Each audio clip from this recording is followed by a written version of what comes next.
You're listening to the Missionary Perspective Podcast with veteran missionaries Eric Johnson and Joshua Mead. We're glad you could join us. We trust this podcast will be both a blessing and a challenge as we relate topics in world evangelism from a missionary perspective. Now, here's Josh and Eric. Hi, this is Josh Mead, and I am here today with Matt Jones. I'm really excited about this interview. This month, we've been talking about family and ministry and balancing the two ministries, your responsibilities, whether you're a missionary or pastor or a father with any occupation, we have a role to play. And especially for missionaries, there are unique challenges to balancing family and ministry life while living on the mission field and all the challenges that come with it. I asked a question recently online on a couple groups I'm in about MK life, missionary kid life, and someone sent me a message and said, Josh, you need to get in touch with Matt Jones, and he has some unique ministries with missionary kids, and he'll have a great perspective on working with missionary kids. And so we're going to get to that. But Matt, we want you to introduce yourself. Let us know who you are. Tell us about your family and where you're serving. All right. Thanks so much, Josh. This is really cool. I love what you guys are doing here. Just recently been making myself familiar with your podcast and all that's going on there, checking out some older episodes and so forth on YouTube. So I appreciate so much giving me the opportunity. Whoever gave you that information, I hope it's not too disappointing here. What I have to say is too dull and drop your readership down to like 3 people or something. But my wife and I, we've been married now for 22 years. We've been in Thailand for the last 15 years. Next month will be 15 years for us. And we've got 4 kids. We have 2 daughters who are graduated and out of the house. They're back in Christian college in South Carolina. And then we have 2 sons who are still here with us. They're ages 17 and 14. So we're right in the thick of watching kids launch out into the real world. At the same time, that was our daughters who kind of fortunately developed a good bit quicker than the boys maybe. So now we're trying to like shore up the edges of what's going on in the boys' lives as they get ready for their transitions as well in the years to come. So thankful for that. We're in a rural northeastern corner of Thailand. We're way off the beaten path. We came here to join some church planting family that had been here since the 80s. They were here until 2011. We came and joined them purposefully to work with a little church that they were involved with in the capital city of Surin Baptist Church. And so we joined them there. And for about 3 years, worked alongside that family till they retired and went back to the States. And then we took on the responsibility there of leading in that group. And it's just some great folks, really well-grounded believers, something that's just virtually unheard of here in Thailand. And so we continued on that ministry, but the Lord had given us a burden for many years, really all the way back through high school, to be involved in missions and church planting and so forth. And my heart was just, I love the folks there in that little church, and I was just burdened to get out and do something in church planting outside of just leading a local church and on the mission field. And so the Lord in his graciousness brought to us a Thai pastor in 2013 or 2014. And so we kind of worked together for about a year to see if it would be a good fit. Anybody familiar with Thai ministry, which I don't know how many people will be familiar with Thai ministry, but we have more frequent Sasquatch sightings than we do Thai pastor sightings, all right? Because they're few and far between. There are not many men in anywhere close to starting ministry or going into ministry here in Thailand. So when that man came along, it was just a really good fit for him and for us. And so we began to pray about, him coming, and then the church decided to call him as their pastor. And so during that time, we asked him, we said, hey, listen, we are now your assistants, and whatever you want us to do, we'll do. And we are very much in line with what you're going to do here. We're going to support you with our prayers, with our presence. But I said, I kind of have a desire to not spend the rest of my life here. And I feel like it's kind of redundant having me and you here. And I said, what do you think we ought to do? And he said, well, why don't we work together for a year or 2, which encompassed one of our furloughs as well.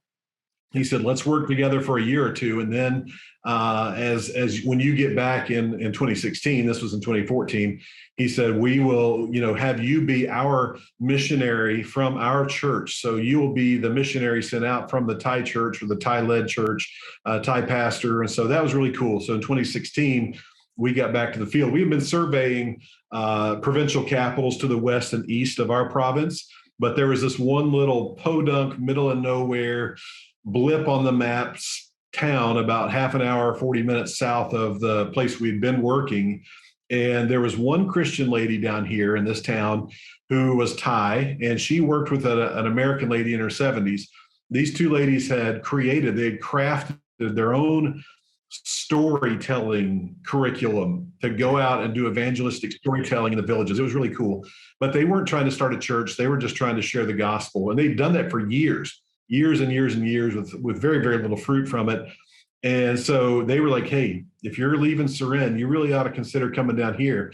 And I'm like, oh man, this is like going back in time, because to go to a provincial capital, I can find Starbucks in one of those provincial capitals. I can find McDonald's in one of them. And I'm like, this little district town you're talking about is about to get their first grocery store. And they have one red light, whether anybody observes the red and green is another story, but they have one red light. So it was like, man, it's like going back in time. This is going to be a whole lot harder on me and my family. But as we prayed about it, we're like, oh, we can't get away from it. We've got to go to that town.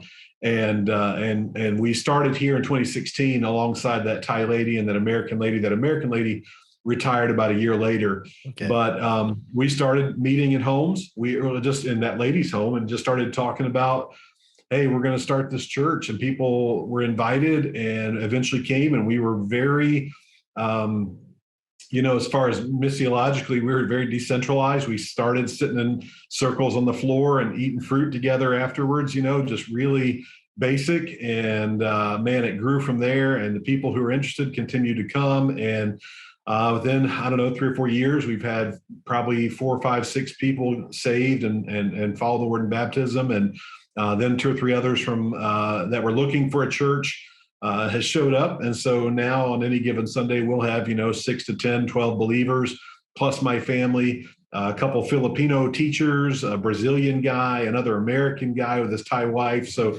very international ministry in this little rinky-dink town that we live in. But we've been here now since 2016 doing that. And so we just love it. We really, really enjoy it. Church planting is our heart. It's our bread and butter. It's what we're here for. It's what we do.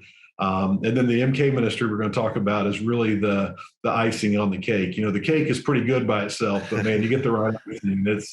It's just unstoppable. That's awesome. Boy, hearing you explain kind of your process and how God has been leading you in the church planting effort over there sounds so very similar to what we're doing over here in Senegal. Like similar in Thailand, here in Senegal, to find a Senegalese pastor who is Wolof, which is one of the predominant ethnicities here, it's almost impossible. And God is blessed. We same thing as what you were saying. We kind of went through that same process. And I actually, when I did our episode on how we approached church planting here in Senegal, a missionary from Thailand reached out. I don't have his name written down right now. It was a while back. But he reached out and said, man, it sounds just like the challenges and obstacles that are here in church planting. And there really are a lot. Different countries have a lot of different challenges, but some countries seem to have all of them wrapped up into one, and so it's exciting to hear how the Lord is using you and in church planting there in Thailand. Of course, we're on today to primarily focus on your work with Missionary Kids. And as you said, obviously your primary work is in church planting, but sometimes God will open another door and allow you to minister in some other areas. And so from what I've gathered, and I've kind of done a little research on what you're doing, you seem to work a little bit extensively with Missionary Kids, and it began there in Thailand. Give us just a brief summary of what you do and tell us a little bit about how these ministries came to develop. All right. Brief is a very subjective word. All right. Oh, yeah, of course. Take as much time as you want, but we're going to get into more questions. But yeah, we got all the time. All right. Now, so. my days when I was in seminary in Kansas City, I was introduced to a little Christian camp in Kansas that was looking for some part-time work.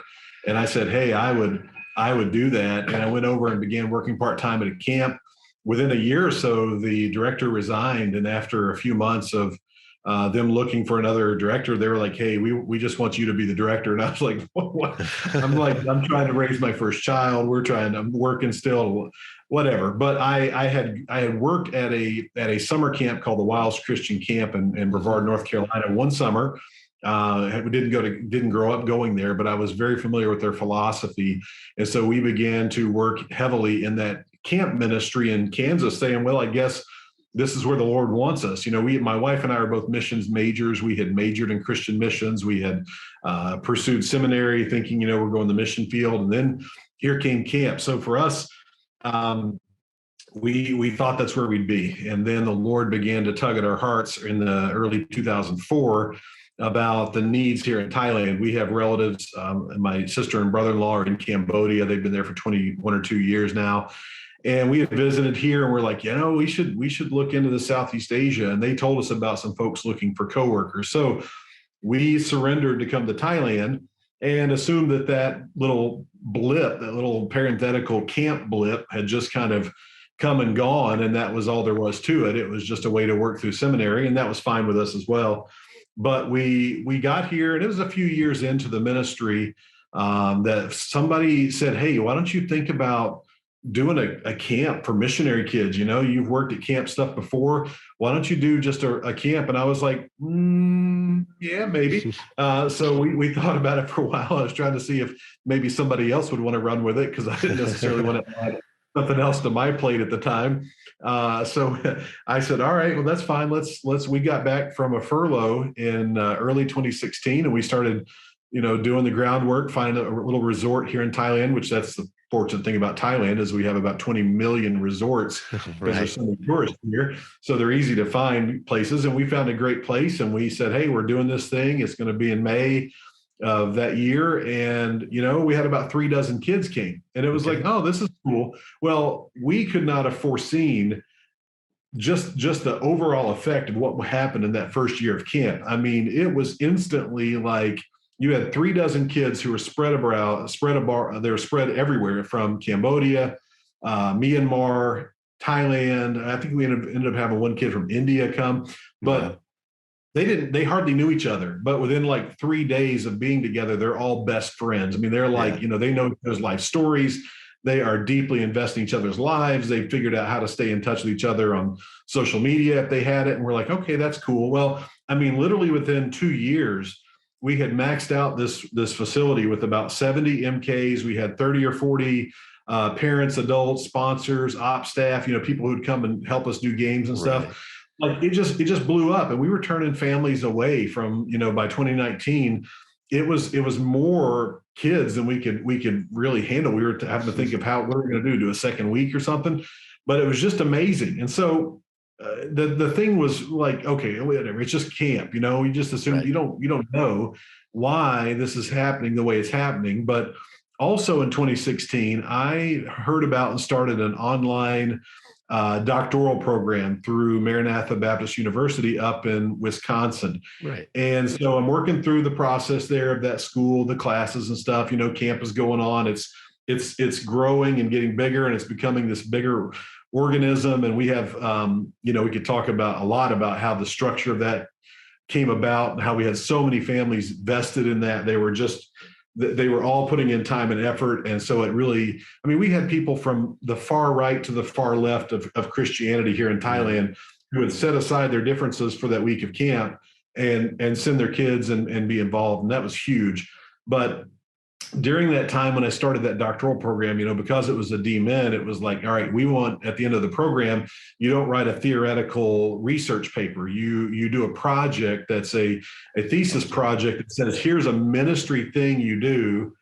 You go do it, you execute it, you tell us why it's needed in the first few chapters, then you go do it and wait a few months and then tell us, come back and report on how it went. And so I was like, I think this is the point in time when I'm going to invest in finding out why this MK camp has become this just I mean, people were scheduling furloughs around it. Oh, wow. Kids are like telling their mom, like, hey, I'm not sure anymore. Christmas is still number one, but my birthday is now number three. MK camp is number two on my list of things that are, people, we would have these little rubber bracelets we'd give the kids that said, Southeast Asia MK camp.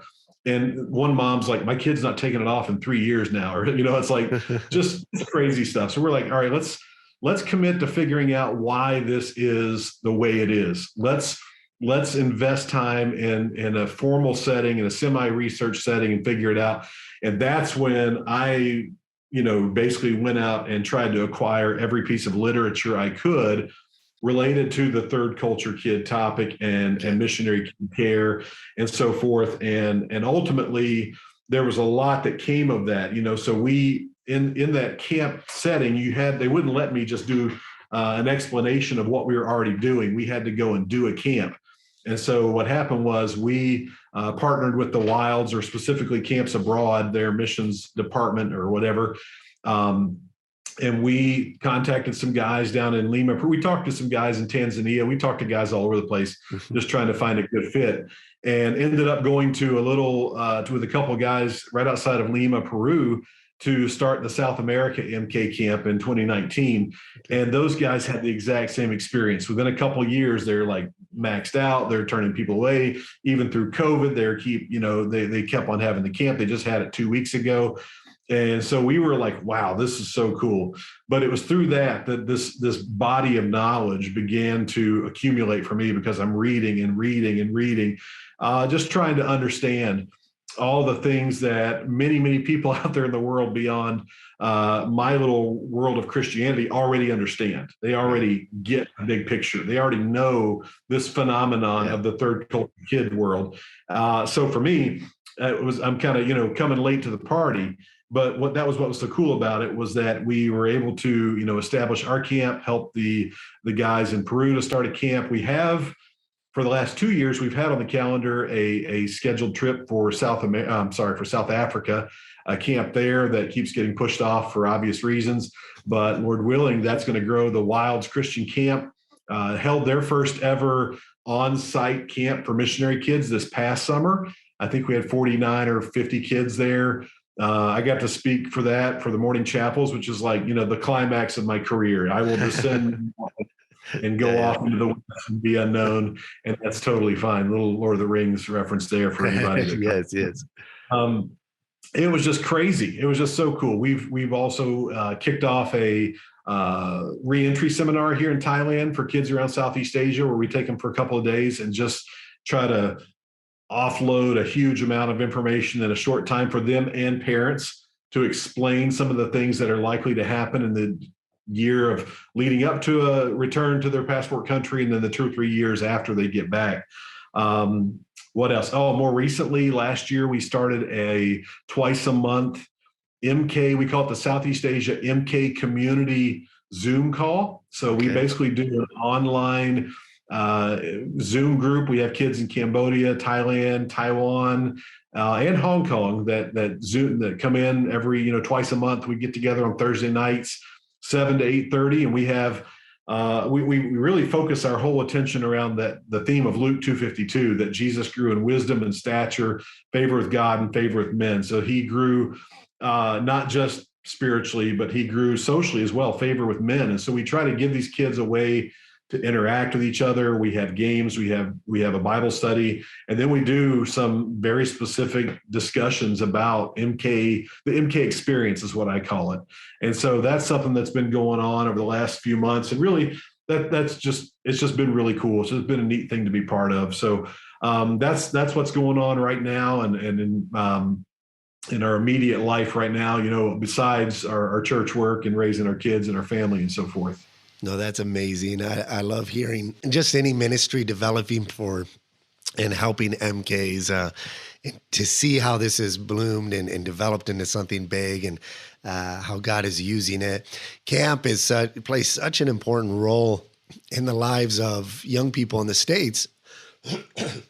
Sorry, that It's something that a lot of times I feel bad, like for my kids, especially as they're reaching teenage years, like, man, they're missing out on that.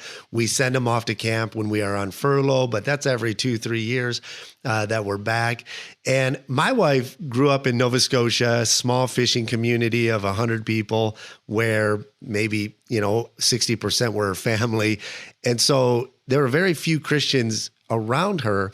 And the highlight of her life and growing up was going to a camp called Forest Glen Bible Camp. And she loved it. And it was that was her world. And every year was just waiting for the next year to get back to camp. And part of that was due to just kind of being isolated in her little community where she was. Is that what you find with Missionary Kids? Talk a little bit about kind of the challenges that Missionary Kids face with isolation. And do Missionary Kids have a hard, because one of the questions I'm going to ask is, what are some of the big challenges? I would imagine being isolated is one of them, but do they have a hard time, Missionary Kids specifically, expressing that loneliness and isolation, and how did camp play a role in helping with that challenge? Gotcha. Yeah, I was thinking through earlier some of the top, difficulties or challenges of growing up as an MK, and really, I came up with 3 that I thought of, and the second one is that concept of being isolated. Isolation really is like the doorstep to discouragement, depression, and a really bad, dark place. And I think most of the world has seen that through the lockdowns and quarantines over the last couple of years, and it's really brought that to light. The hopefully as it continues to come to light and see how dangerous isolation is, it'll point out how most of our MKs are living that day in and day out. There's very remote corners of the world where our MKs are living. And, by virtue of what we do and where we do it, our kids, they grow up between worlds. They grow up, not having total ownership in any one place. We talk about how it is truly an awesome and amazing experience for kids to they learn languages, they shop at open air markets, they travel internationally, they can speak intelligently about the quality of airline food on Eva Air versus Korean Air or whatever. They've got all these things down pat. They've been places, they've had pet monkeys, they've rode elephants or ridden elephants. It's like they've done this stuff. But what they are often lacking are the social interactions, the things that come from sitting in a classroom of peers, or attending a church youth group for years at a time, or being on a sports team, those sorts of things. So that isolation is a really significant concern, I think. And it creates really, I think the hardest part of that isolation is that a kid grows up being very contented, or at least partially contented with being isolated. And so what happens is you get kids that run into young adulthood, and we have this phenomenon that you'll come across, you'll see it called different things, but they call it being a hidden immigrant. And basically the idea is that, if you're in Senegal, if you're anywhere in Africa or Asia, my family will never be mistaken for a Thai person. My kids will never be mistaken for Thais. I often joke and tell people that because we're on the Cambodian border and they look at me and I'm way bigger than everybody, like way bigger. And they look at me like, "Oh, you're a foreigner." I'm like, "Yes, I'm an albino Cambodian."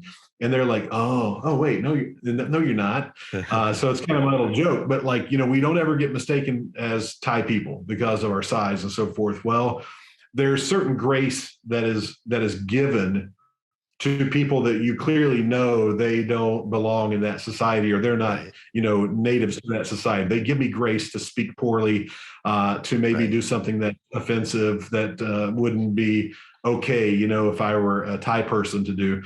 But what happens is when our MK kids grow up, our missionary kids grow up, they go back to the States, and suddenly they don't look different. They look just like every other foreign kid. I'm using America as a starting point. We'd say our passport country, but back in America, my kids are expected to know the language and customs and culture and traditions of America that, like your wife in Canada, grew up very monocultural. Everybody in that 100-person group had similar expectations and similar thoughts and similar, standards for what was okay and not okay. Well, when your missionary kids have grown up in a completely foreign environment and have spent most of their formative and important developmental years overseas, when they go back and try to incorporate themselves into life in the States, they become a hidden immigrant where they look like they should understand everything. They look like they ought to know all the high school football terms and all the trendy pop culture shows and so forth. They ought to know how to pump gas and use, Apple Pay and stuff like that. But in reality, they are, largely depending on the kid and where they've grown up, but they can be very lost in figuring out what to do. So they basically float through life isolated, even when they get back to their passport country. So they've been isolated on the field because of differences in language and lack of opportunity to interact with people of the same passport country. Not that they're not interacting with people on the field or other national people on the field, but there is a sense in which they are expected to go back to the States when they hit young adulthood, and suddenly they're like, wow, I don't really fit in here. And that's a tough one. That isolation can carry through.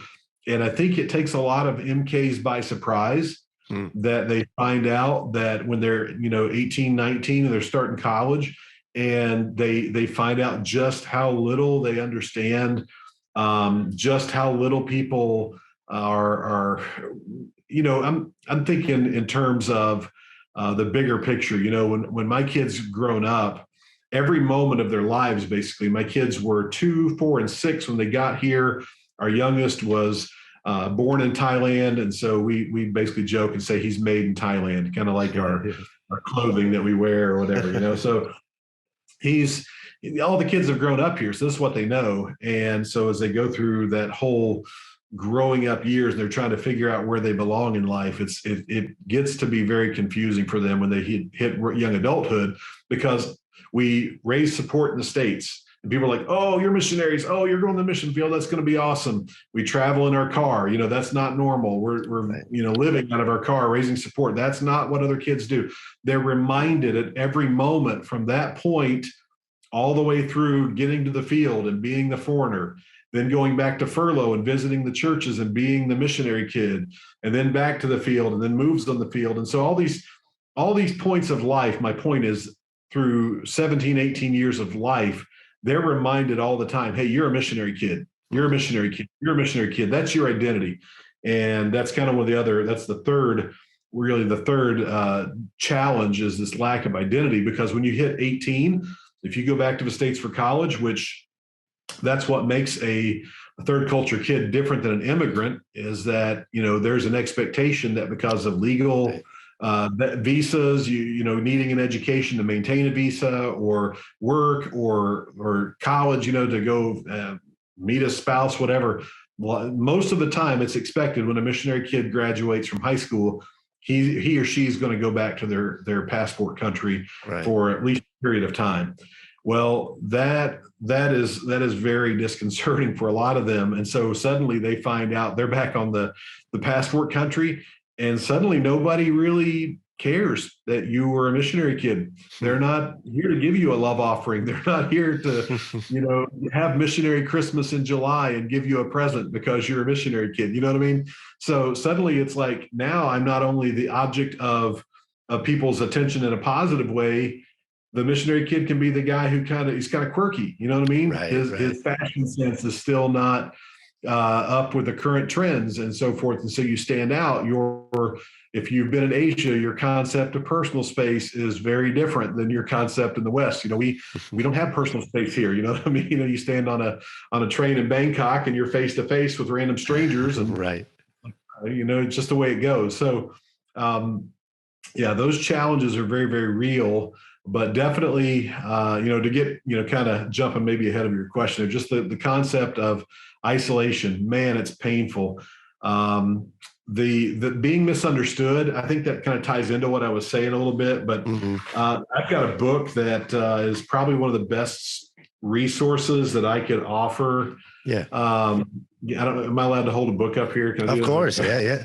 All right. So this book is called Misunderstood. Okay. The Impact of Growing Up Overseas in the 21st Century by Tanya Crossman.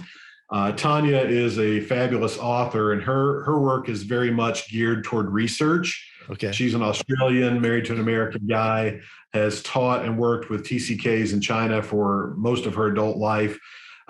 She's great. This book is super. She interviewed about 12 to 1,300 third culture kids. Okay. And I kind of regret I didn't start early kind of talking about how to define a third culture kid, but she interviewed about 12 to 1,300 third culture kids and summarized at the end of all that massive amount of information that 67% said that they would wholeheartedly agree with the fact that they feel completely misunderstood back in their passport country. Like basically almost 7 out of 10 of those third culture kids who grew up overseas would say, I know I am misunderstood back in my passport country. People just don't understand what I'm doing or where I've been and so forth, and that's part of what we will interact with as missionary parents. There is no way around that. But I sometimes think the shock and lack of awareness that that's to be expected takes a lot of kids by surprise, a lot of parents by surprise. And when that impact and I'm thinking of a kid in college or whatever, or upper high school, when they start to realize, hey, I'm not understood. I don't fit in here. I don't identify with this American youth group, church group. I don't agree with the way it doesn't look like, there's no goats or chickens walking around in church. People are wearing shoes. They're wearing coats and ties. It's like, I don't like that. I don't identify with that. And so what can happen is MKs can lose their sense of the big picture and basically say, well, if that's what my future as a Christian looks like, I don't want that. I'm not going to do that.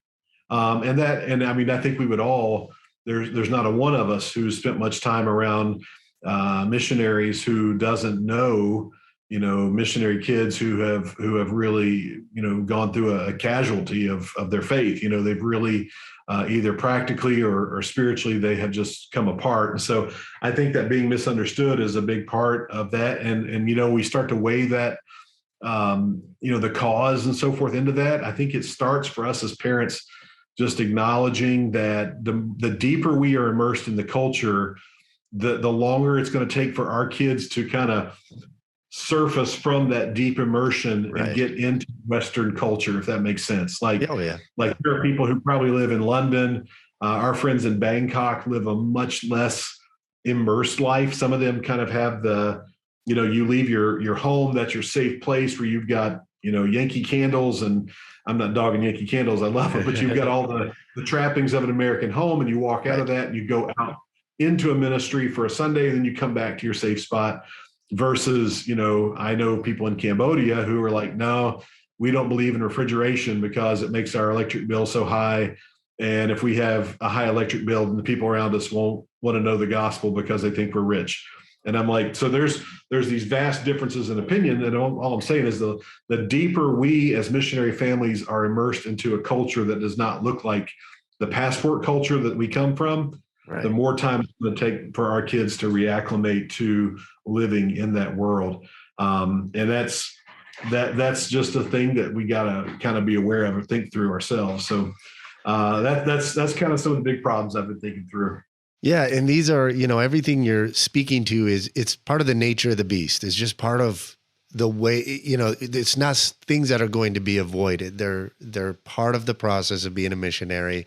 I remember speaking with a missionary kid. She grew up here in Senegal and moved back to the States, made the transition back, and she's doing great. She began teaching, I think it was 6th or 7th graders in a Christian school. And we were talking about it one day, and she said, what I noticed is I don't connect on a cultural level with these students, which a lot of older people don't connect with younger people with culture anyways. It's moving so rapidly, but there was just a total disconnect. She was only in her 20s, and these kids aren't that far away.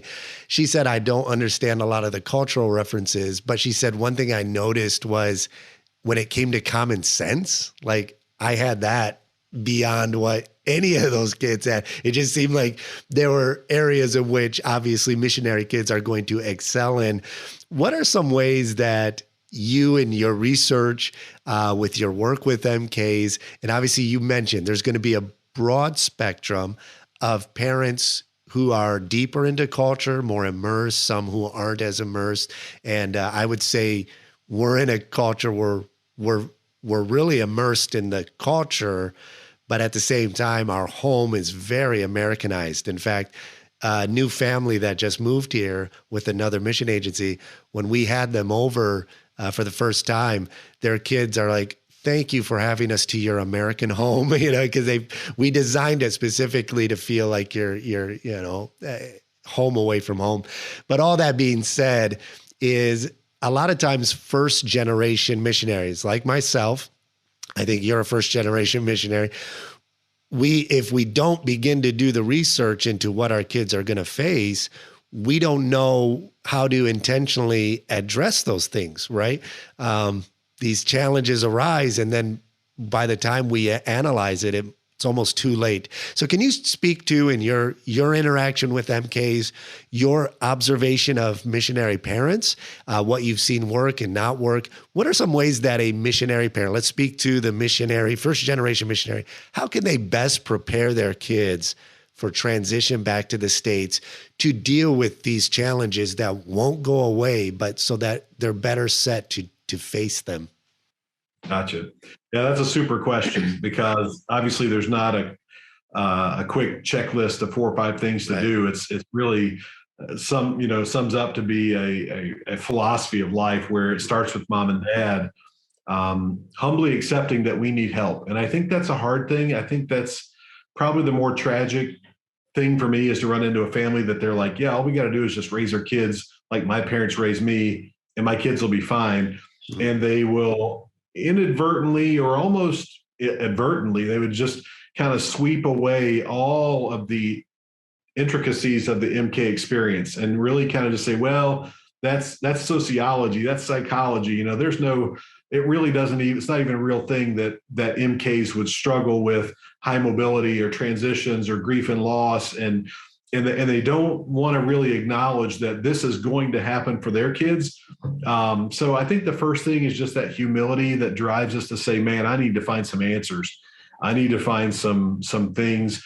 But, first generation missionaries, what are we thinking about? We're thinking about how to get support, right, how to write prayer letters, how to start a church, how to stop fighting with our coworkers. Like we're trying to figure out all the basics. How do I learn to do church and not, do this and that? How do I, there's 1,000 things we're working on that typically it's like if our kids aren't melting down and having like full on, breakdown, we're kind of like, they'll be all right. You know what I mean? And so we just, as long as they're quiet and sitting off on the side and playing in the dirt, they'll be fine, And so that is unfortunately the norm for us. So I think that part of it is going to be the need to have our supporting and sending organizations need to be familiar with this challenge. I think that our sending churches, man, I think you could spend a year just traveling to churches and saying, hey, let me tell you what it's like for missionary kids, and how you can better interact with missionary kids when they come back. That sort of thing would be a great place to start, because really it's got to come down to us gaining the knowledge and the wisdom to be able to put into practice what's already largely known in the third culture kid world. And for me, that's always been one of the things that I've said is the great, it's the third culture kid authors that I know, like Tanya Crossman and, even David Pollock, who wrote really the foundational cornerstone book, he and Ruth Van Rieken, and now the third edition with David's son, Michael, because David passed away several years ago of cancer. There's just great stuff out there. And many of those folks have a very Christian worldview. They're genuine believers. But because the third culture kid spectrum includes embassy workers and overseas teachers and military kids, anybody who's transplanted out of their parents' passport country for any time during their formative years, those are third culture kids. So what happens is the authors who are writing to the big, broad group of people. Right. And that will limit you from being able to say, well, let me tell you what Peter says to the dispersed believers in First Peter who were driven away from their culture and customs and languages and traditions, the people they knew because of their faith. Let me tell you about mobility. Look at Abraham. Look at what the nomadic forefathers of our faith did. And let's talk about scriptural principles that apply to us as missionary families and as MKs. So I think that's the starting point. I think that's the kind of information that we as missionary families need, especially first generation folks, but a lack of awareness of the whole MK experience. I mean, I think that for me, it's just getting used to the fact that I say and think, and I'm going to say it and think it for the rest of my life. The phrase, I wish I would have known that when my kids were little. Just get used to saying that. I wish I'd have known that when my kids were little. I wish I would have known. So for us, we kind of came in right as, to understanding some of these things and figuring out how to use them, just as our oldest daughter was getting ready for college. So she and my second daughter my oldest daughter is a junior. My second daughter is a sophomore. They're doing well, but they will tell you that it is a tough path where you are working through very, very thick ground to try to get back into life in the States, no matter how intentional you are. So I think that reading is a big part. I think that understanding, this is, again, I'm getting a little bit ahead of myself, but understanding what grief and loss does and what it looks like, understanding what unresolved grief is, understanding, there's a new, I say new, it's not really that new. There's nothing new. PTSD is well known. All right. Post-traumatic stress. But there's a new thing that they call complex or CPTSD, which is basically if complex or PTSD is a massive exposure to some big traumatic event, whereas complex PTSD is just a incredibly high volume of exposure to low or little t trauma. And that is really in definition of what MKs go through, from leaving grandma again and leaving your cousins again, to making friends, to leaving your dog behind on the field, to seeing friends move away, to going away from your family, go back to college. It's just a life full, by virtue of what we do, it's a life full of small t trauma that builds up. And when kids aren't familiar with that, parents aren't familiar with that, you see your kid like, oh, my kid's she's just quiet. No, she's just angry, or he's just, this, that, or the other. And then you start to realize, what, this kid's probably got a high level of things in their heart that they've not been able to talk about and process and be relieved of. And man, understanding that is really a key to helping them. And I think that comes from whether you understand the MK experience or not, or you're familiar with this MK topic, it comes from good open communication with parents, and parents who are willing to say, you know what, I don't have all the answers, but tell me what's going on. Talk to me, kid. Tell me about life. Tell me how you feeling. And when they say life is hard, or I miss this person, it's so easy for us to minimize their grief and their challenges. And we say, oh, well, we're doing this for Jesus. You know what I mean? We're doing this because we love the Lord. And in essence, what we do inadvertently is turn around and say to our kids, the source of your struggles and your challenges, your heartache, your frustration is ultimately the Lord, because he's the one who's put you in this position. And you can either accept that and love that, or a kid in a young kid's mind is to say, well, okay, if that's the way it's got to be. Or they'll say, well, why would I want that in my life? Why would I want that kind of faith in my life if this is the source of my struggle? Yeah. So being willing to have parents who can just openly communicate, say, hey, I think it stinks too. I really miss grandma at Christmas too. I really wish we could spend Thanksgiving together with friends here. That sort of thing just really does speak volumes to a young MK. Even if you don't know what you're doing or what we're saying, it really is helpful to have that kind of communication. Obviously, having familiarity with the information of what they're going through helps you to guide the conversation, but it doesn't mean you've got to go read 10 books before you can raise your kids effectively. Sure. Yeah. So just communicating is a big deal. Absolutely. That's one of the things we've really been emphasizing as we're talking about family life and ministry life. And that's kind of a common theme I saw when I was on deputation. I would pose the question to any MK I met at a Bible college. If we were presenting there, I would ask them, you're in Bible college and you seem to, you're expressing a love for the Lord and even a desire to go into ministry. And so what are some things your family did that help to cultivate this spirit so that you didn't become resentful? Because I've read too much and I've heard too many interviews of even preacher kids or MKs who've left, like you said earlier, they're just like, if this is Christianity, I don't want to be a part of it. They leave that kind of that world. And a lot of times I'll hear the same thing, either from those who are wanting to serve the Lord and just, do right. They'll say, I saw a common theme where they would say, my dad always had time for me.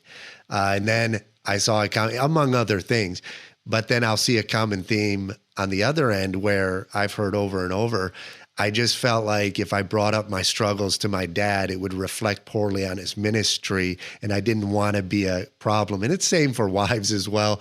When a husband, a dad creates kind of this awe to the ministry that he's a part of, his calling, that almost like I better behave so my dad can keep his ministry and not share my struggles. Can you speak a little bit directly to fathers, on the mission field and kind of how they can, you already mentioned a lot of great, truths here, but specifically fathers, what are some ways you intentionally, and a father on the mission field can be intentional in the way that he addresses these things? Because sometimes a dad doesn't even know he's created this air, of I better not share my frustrations because my dad will take it personally and maybe it'll reflect poorly. Speak a little more to that about how can we practically keep open communication and deal with our children's frustrations and anger outbursts and things.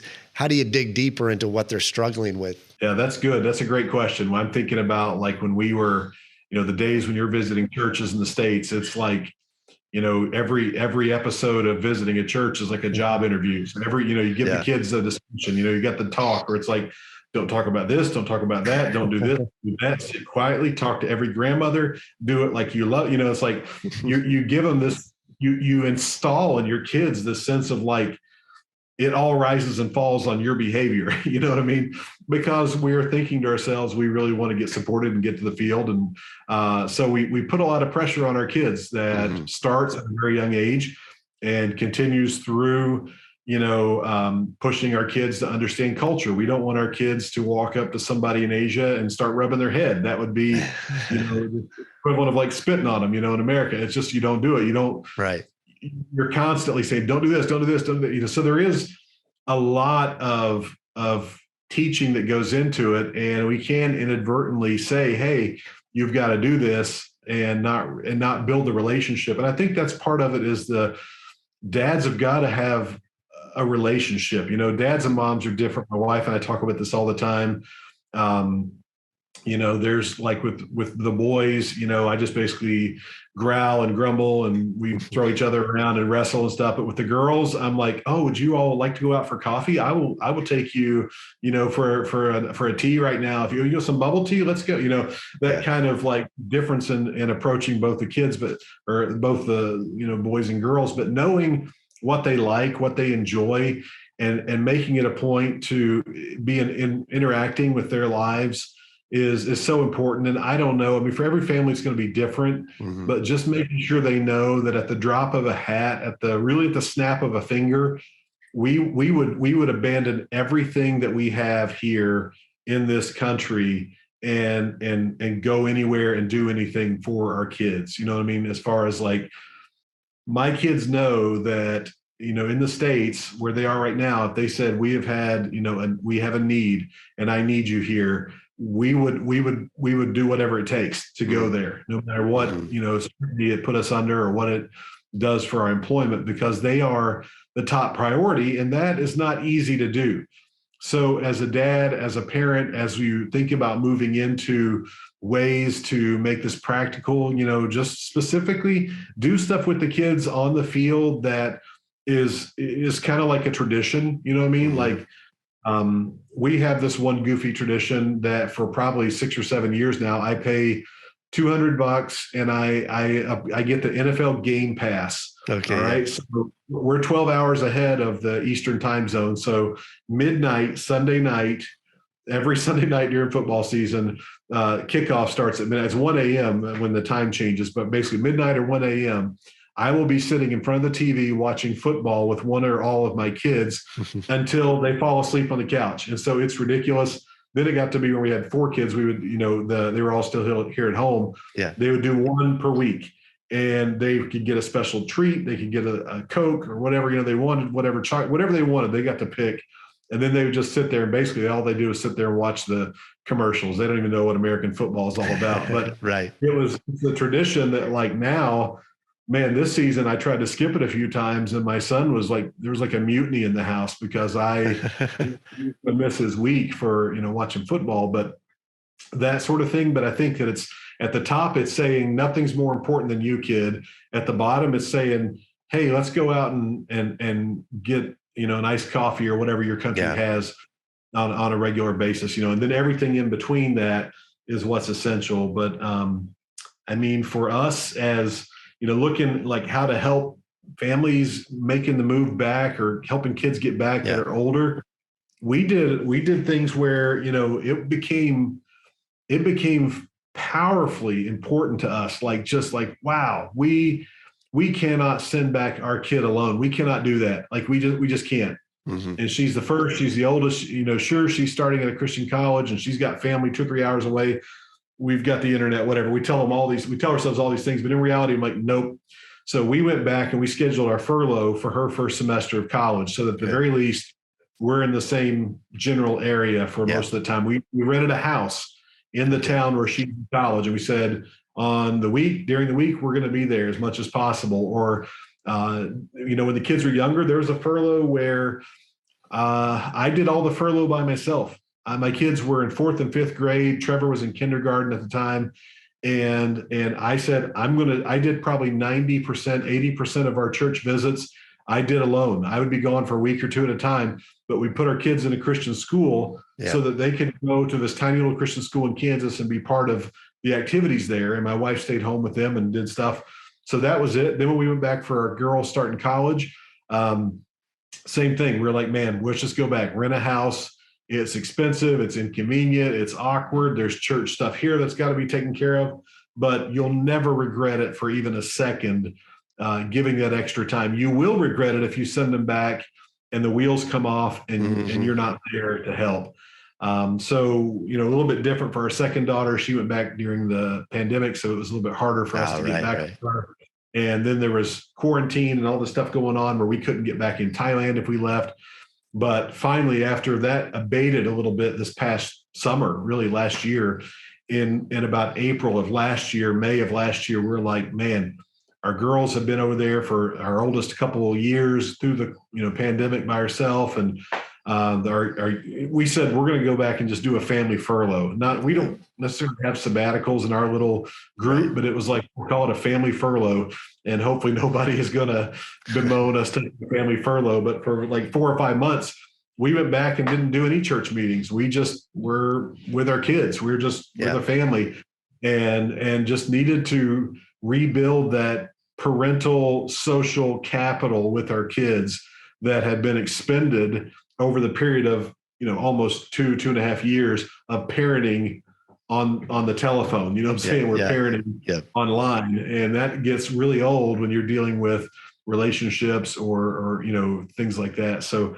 there's just a lot of priorities, renting a house during furlough. Those are the bigger things, but just communication. It goes back to communication, being willing to, when the kids are, sad, you just talk to them, when you're sad, talk to them. My kids have seen me, come unglued many times and just bawl like a little baby. I mean, I'm a big wimp, man.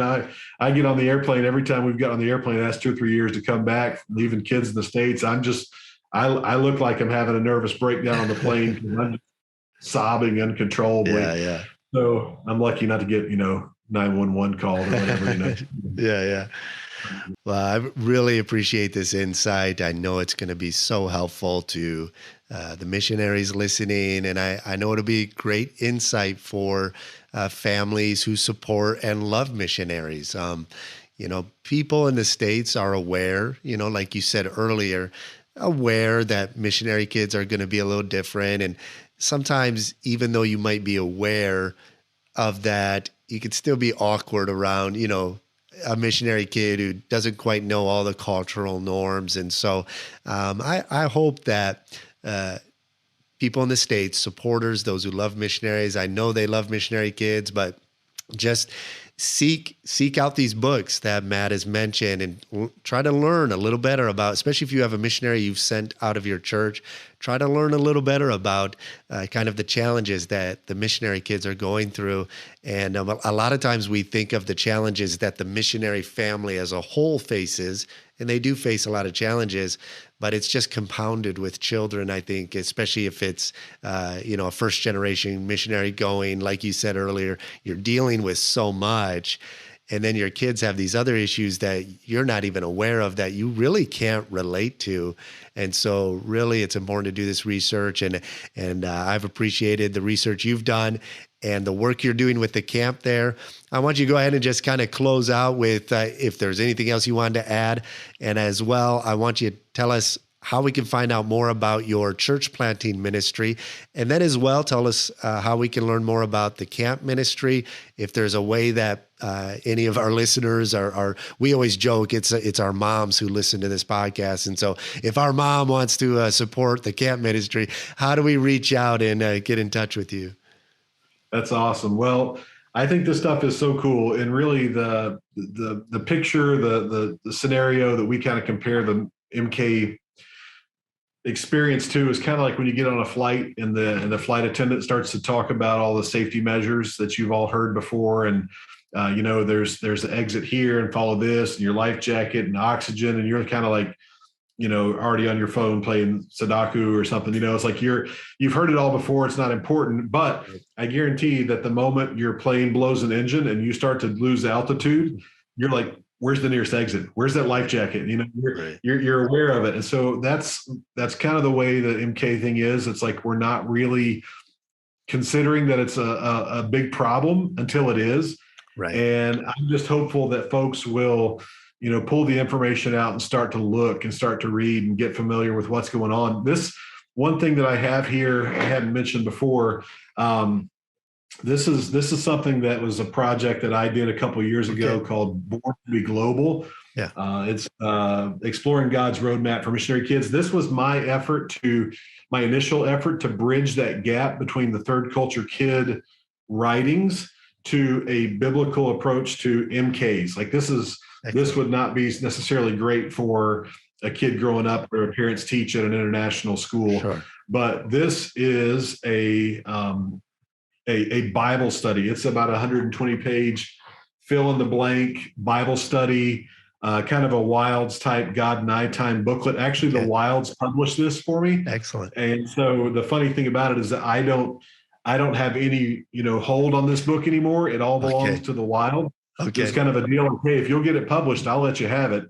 And so they bought a bunch of copies and they have it in their online store. Now, I don't know, maybe I can send you a link that we could post. Sure. Because I don't know the link and it's not, it's on their online store, but you'd have to look for it a little bit, or you could contact them directly. But I can also try to figure out the direct link and send that to you. Yeah, definitely. But that to me is a major help. It goes through three major topics. It talks about the topic of transition, and that's section 1. Section 2 is about grief and loss. And then section 3 is really the ultimate one, is about identity in Christ and how as an MK, you can find yourself, basing all your identity on the fact that you're an MK. And when that MK-ness is not central anymore as a young adult because you're not living on the mission field, then if you're not prepared with an awareness that you are part of a global kingdom of God that is full of people of all nations and countries, and you are a valued citizen in that community, then it's easy for the wheels to start to come off. And so that Bible study will take the kids through that. Those are available. I mean, if you know a church that wants to go buy 20 of them or 50 of them and give them out to every MK that comes, that'd be great. I don't get any of the proceeds, so you can unashamedly promote it or whatever. But just thinking through that, as far as contacting me, I'm small beans, man. I'm just my email would be the easiest. That would be a great way. We have my email is Jones, JONESN Thailand, Jones IN Thailand @gmail.com. Pretty basic, Jones in Thailand @gmail. I would love to contact anybody who has questions about MK camps. I mean, I don't know where you are, where your listeners are, but man, as soon as we're out of this pandemic, no travel stuff, I would love to be talking to people all around this globe about putting together MK camps, because really that was kind of what my project was the structure of it. But then even beyond the structure of it, which is not nearly as important, but just being there to help with the content. We're going back to Peru in a year from next January, going back to help with their MK camp. So man, I would love to talk to anybody about that. I would love to talk to anybody about setting up, an MK Zoom meeting. I mean, that kind of thing, like just to get a figure, just a structure of what we do for that. I'm happy to share and kind of outline, hey, here's the 4 components we do. There's only 2 couples that are involved in it. We are not geographically in the same place. We all just sign in and tag team the 4 events that we have every single time. And that's super cool. But yeah, I mean, my organization that I work with is Baptist World Mission out of Decatur, Alabama. And so anybody that wants to contact them and send me a couple $1 million, that'd be great. Excellent. That'll definitely take some of the pressure off with my next 2 kids going to college. But anything between $2 and $2 million, that'd be fine. But that would go to Baptist World.